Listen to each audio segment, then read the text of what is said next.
Hello viewers, मेरे प्यारे बच्चों, कैसे हो आप लोग।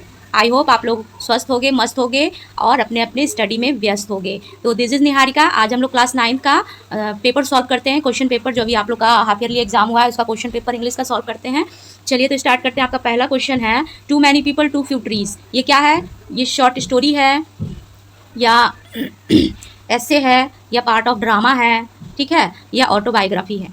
तो ये टू मैनी पीपल आपका बी फॉर ऐसे, बी फॉर ऐसे, बी फॉर बॉल, जो बी है वो ऑप्शन आपका सही है। मिलाते चलिएगा। जो जो क्वेश्चन है, जो भी डाउट है उसको आप कमेंट में हमको लिख सकते हैं और क्वेश्चन मिलाइए। दूसरे का, every year in fact the world's population grow by more than. तो एक अकॉर्डिंग टू चैप्टर आपका जो सी है 18 मिलियंस पीपल हर साल आपका ग्रो होता है पूरे वर्ल्ड में, ठीक है। और तीसरा क्वेश्चन है, 14 American die each day of asthma. Chapter में अस्थमा दिया है और मिला लीजिएगा आप लोग, ठीक। कैंसर नहीं है, फीवर नहीं है, कॉलरा नहीं है, ये आपका asthma is a right answer. इससे अमेरिका में काफ़ी लोग डेथ होता है, ठीक है। चौथा क्वेश्चन है, in fact world population has been rapidly, ठीक है। तो पॉपुलेशन क्या होता है? पॉपुलेशन तो बढ़ता है ना, तो क्या होगा? गोइंग डाउन होगा, गोइंग लो होगा, सेटिंग बैक होगा या ग्रोइंग अप होगा। तो आंसर होगा ग्रोइंग अप। हर साल बढ़ता है हमारा जो पॉपुलेशन है वो ग्रो अप होता है, ओके। नेक्स्ट है 5 question, many forest are damage by. और ये भी है, हमारा जो जंगल है वो क्यों नष्ट हो रहा है? पीपल के कारण, पोल्यूशन के कारण और पॉपुलेशन के कारण या फिर पब्लिक के कारण। तो right answer is B, population इसका राइट आंसर है, ठीक है।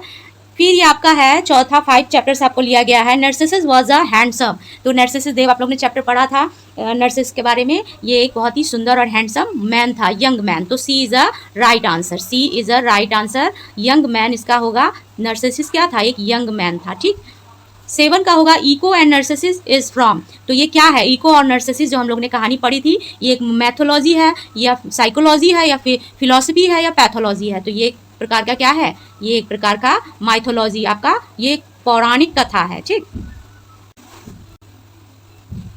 8 क्वेश्चन है, eco follow नर्सिसिस throw the. Eco जो थी वो नर्सिसिस का पीछा कैसे कर रही थी? कहाँ पे? जंगल में, आयरन में, ट्रीज में या बस में। तो आंसर होगा B, B for ball, trees में उसका पीछा कर रही थी, ठीक है। 9th है, नर्सिसिस टर्न इनटू अ। नर्सिसिस जो लास्ट में था वो किस में चेंज हो गया था? तो एक फ्लावर में चेंज हो गया था ना, बड़ा सुंदर सा फ्लावर एक होता है नर्सिसिस का, येलो। तो वो कैसा, किस में चेंज हो गया? फ्लावर में चेंज हो गया। 10 का है, नर्सिसिस फॉल इन लव विथ। अच्छा, नर्सिसिस किससे प्यार करने लगा था? तो वो क्वेश्चन, वो आप लोग ने कहानी पढ़ी ना उसमें, कि वो जब पानी में देखता है तो उसके खुद से चेहरे से उसको बहुत प्यार हो जाता है। तो होगा आंसर रिफ्लेक्शन, जो वाटर में उसका रिफ्लेक्शन उसको दिखाई दिया, खुद ही चेहरे का उसने खुद को देखा तो उसको खुद से प्यार हो गया था। तो वो क्या हो गया? रिफ्लेक्शन, बी फॉर बॉल, ये सही आंसर है, ठीक है। नेक्स्ट है 11 का, in the poem the daffodils the poet has describe the beauty of. तो डैफोडिल्स एक फ्लावर है। इस पोएम को, इसमें क्या बताया गया? तो ये पोएम किससे रिलेटेड है? ये नेचर से रिलेटेड है, ठीक है। ये boy, girl, none of these नहीं है। डैफोडिल एक फ्लावर है जो कि नेचर से रिलेट रखता है, ठीक है। तो इसमें डैफोडिल में नेचर के बारे में डिस्क्राइब किया गया। The colour of the daffodils, तो कलर कैसा है? डैफोडिल्स एक सूरजमुखी का तरह होता है, वो येलो कलर का है, ठीक है। किस कलर का है? तो येलो कलर का है। बड़ा सुंदर सा फ्लावर है, येलो कलर का। नेक्स्ट है 13, डैफोडिल इज अ फ्लावर। तो क्या है ये फ्लावर? ट्यूनल शेप में है ना, ट्यूनल शेप में है, इस तरह सूरजमुखी देखा है ना, वो शेप जो होता है। तो डैफोडिल्स ट्यूनल शेप में है। 14 क्वेश्चन है, 14वां, William Wordsworth is known as. William Wordsworth nature प्रेमी कवि थे। तो वो किस तरह जाने जाते हैं? वो रोमांटिक पोएट के बारे में, पोएट में जाने जाते हैं। वो एक तरह के रोमांटिक पोएट थे।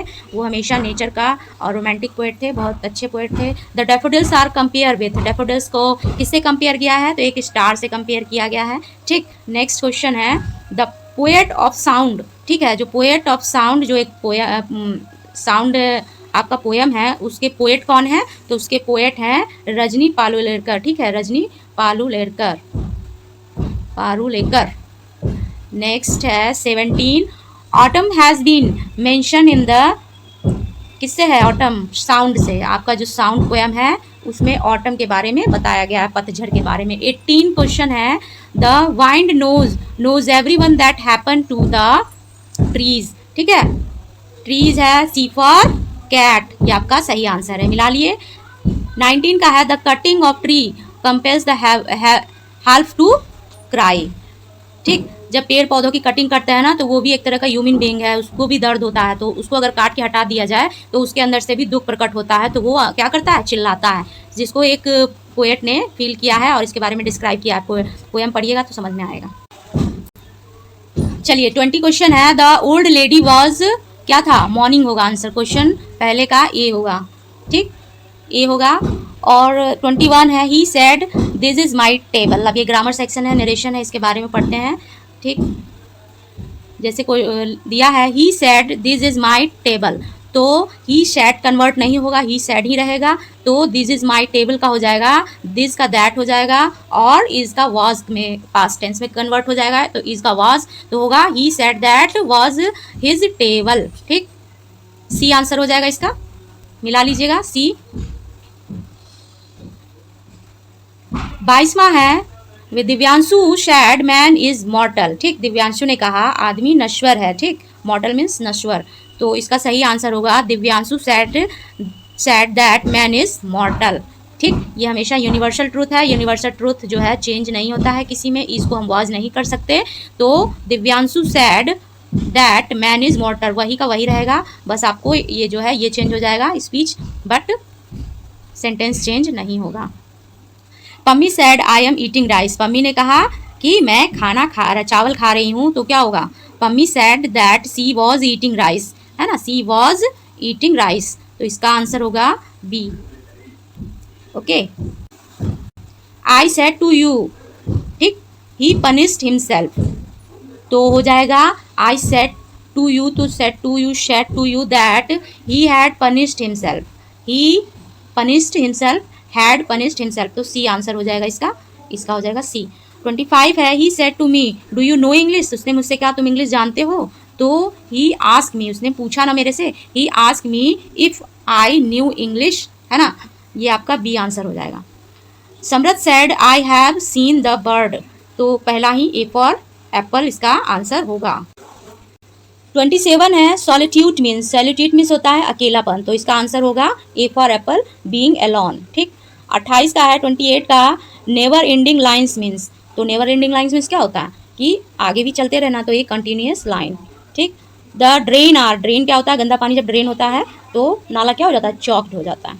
The wind is blowing with a डिन, ठीक, 13 का होगा डिन, तो ये आप लोग का 30 का 30 आप लोग को सॉल्व करवा दिया गया है। और प्लीज़ आप हमारे चैनल को लाइक करें, शेयर करें, सब्सक्राइब करें, ताकि हमारा हौसला भी आगे बूस्ट हो और हम आपके लिए और भी अच्छे जानकारी अच्छे लेके आएँ, ज्ञान लेके आएँ। धन्यवाद, तब तक के लिए बाय।